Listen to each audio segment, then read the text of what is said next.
तो नमस्कार बच्चों, स्वागत है जीके जीएस गुरु के इस बेहतरीन से क्लास में। प्यारे साथियों, हम लोग आपके पैरामेडिकल एंट्रेंस टेस्ट के लिए प्यारे साथियों most important and selected questions लेके आ चुके हैं, जो आपके पैरामेडिकल एग्जाम में बार बार पूछे गए हैं और इस बार भी पूछे जा सकते हैं। चलिए, पहला नंबर सवाल है आज की क्लास का। तो पांच जातीय वर्गीकरण किसने प्रस्तावित किया था? याद रखिएगा, 5 जातीय वर्गीकरण जो है आर.एच. विक्टेकर ने दिया था। ऑप्शन नंबर ए को याद रखिएगा। जैसा कि आपको पता है कि 5 मिनट में 30 क्वेश्चंस का यह सीरीज है और मात्र 5 मिनट में सभी को कवर कराया जाएगा। चलिए, दूसरा नंबर सवाल है कि निम्नलिखित में से किसकी एक ही इकाई है? इनमें से किसकी जो है एक ही इकाई है, ये आपसे पूछे गए हैं। तो कार्य और बल आघूर्ण का जो इकाई होता है यानी एसआई मात्रक होता है वो सेम ही होता है, यानी ऑप्शन नंबर सी जो होगा इस प्रश्न का राइट आंसर होगा।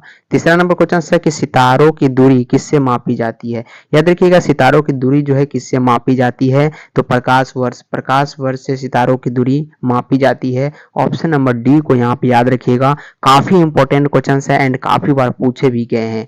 ध्वनि की उच्चता किस पर निर्भर करती है? तो याद रखिएगा, ध्वनि की उच्चता जो है प्यारे साथी आयाम पर निर्भर करती है। किस पे निर्भर करती है? आयाम, यानी ऑप्शन नंबर सी को यहाँ पे करेक्ट मानिएगा। एएलयू का पूर्ण रूप क्या है? एएलयू का पूर्ण रूप कहने का मतलब है पूरा नाम आपसे पूछा जा रहा है। एएलयू का पूरा नाम जो होता है ये होता है अरिथमेटिक लॉजिक यूनिट, यानी ऑप्शन नंबर बी जो होगा बिल्कुल इस प्रश्न का राइट आंसर होगा। ये जो क्वेश्चन है आपके पीवाईक्यू में पूछे गए हैं, यानी प्रीवियस ईयर एग्जाम में क्वेश्चन आ चुके हैं। चलिए, 6 नंबर क्वेश्चन है कि लोकप्रिय खोज इंजन गूगल का नाम गूगल शब्द से उत्पन्न किया गया है। इस शब्द का अर्थ है, यानी गूगल का अर्थ क्या होता है? तो संख्या 1 जिसके बाद 100 शून्य हो। याद रखिएगा, ऑप्शन नंबर डी जो होगा इस प्रश्न का राइट आंसर होगा। चलिए, 7 नंबर सवाल की ओर जरा हम लोग चलते हैं। तो कार्बोनडम निम्नलिखित में से किसका दूसरा नाम है? तो याद रखिएगा, ये सिलिकॉन कार्बाइड का नाम है। ऑप्शन नंबर यहाँ पे ए जो होगा बिल्कुल राइट आंसर होगा। उम्मीद है कि आवाज पूरी तरह से आप तक पहुंच रही होगी और क्लियर भी आवाज होगी। तो एक मॉल में कितने परमाणु मौजूद होते हैं? ये आपके शहर वाला मॉल नहीं है, यहाँ पे एक मोल दिया गया है। एक मोल में कितने परमाणु उपस्थित होते हैं? तो 6.023 इंटू 10⁻23 मोल यहाँ पे याद रखिएगा। ऑप्शन नंबर बी जो होगा इस प्रश्न का राइट आंसर होगा। नेक्स्ट क्वेश्चन है, जो विटामिन बहुत परिवर्तित है और पकाने व भंडारण के दौरान आसानी से नष्ट हो जाता है, वो कौन सा है? तो वो जो विटामिन होते हैं विटामिन सी, जो कि आपके ऑप्शन नंबर बी में नजर आ रहा है। काफी इंपॉर्टेंट क्वेश्चन है, ये जो सवाल है काफी बार पूछे भी गए हैं, तो याद रखिएगा।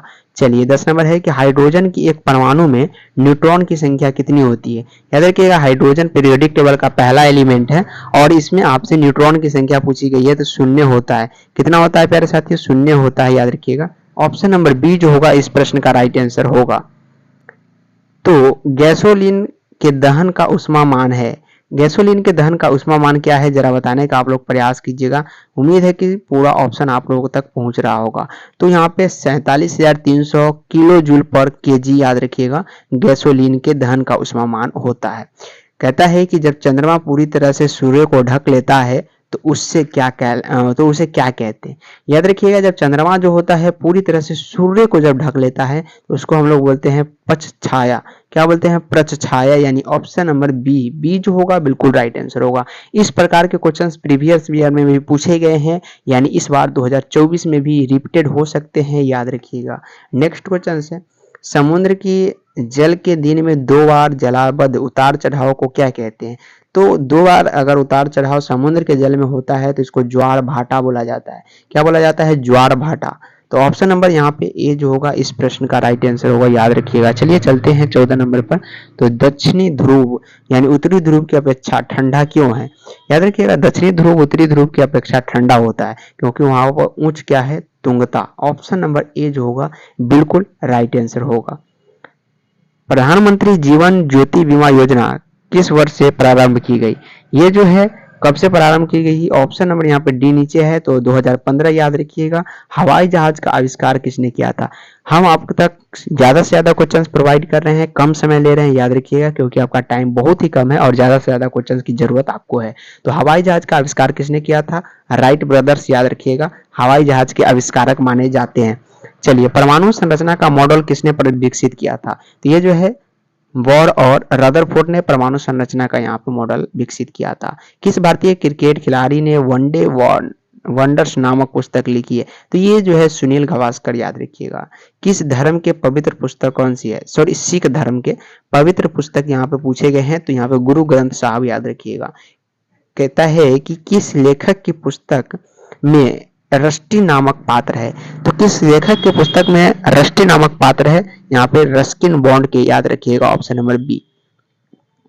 फटाफट से हम लोग चल रहे हैं, बिल्कुल भी यहाँ पे रेस्ट नहीं है, लगातार क्वेश्चंस कराया जा रहा है। तो निम्नलिखित में से कौन सी ट्रॉफी जो है क्रिकेट में नहीं दी जाती है? याद रखिएगा, राइडर्स कप नहीं दिए जाते हैं, बाकी बात ये सभी तीनों दिए जाते हैं।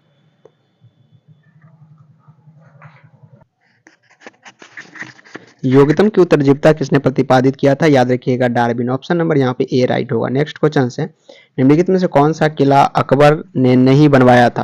तो यहाँ पे याद रखिएगा, ग्वालियर का किला जो है ये अकबर ने नहीं बनवाया था।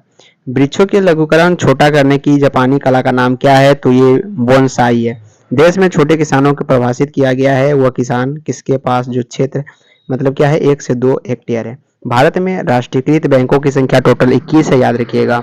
यहाँ पे 1854 से 56 में क्रीमियन युद्ध किसके बीच लड़ा गया था? तो ये जो है रूस और तुर्की के बीच। लास्ट सफर एक प्रसिद्ध रिनेसां चित्रकार किसकी श्रेष्ठ कृति है? ये लियोनार्डो दा विंसी का है। तो 29 नंबर क्वेश्चन, एक प्राचीन खगोलविद थे, याद रखिएगा। और 30 नंबर क्वेश्चन है कि भारत के निम्न झीलों में से कौन जम्मू एंड कश्मीर में अवस्थित है? तो ये अंचार झील। तो ये थे 30 क्वेश्चन जो आपके एग्जाम के लिए काफी इंपॉर्टेंट था। अगर अच्छा लगा है क्लास तो चैनल को लाइक, सब्सक्राइब, शेयर जरूर कीजिएगा।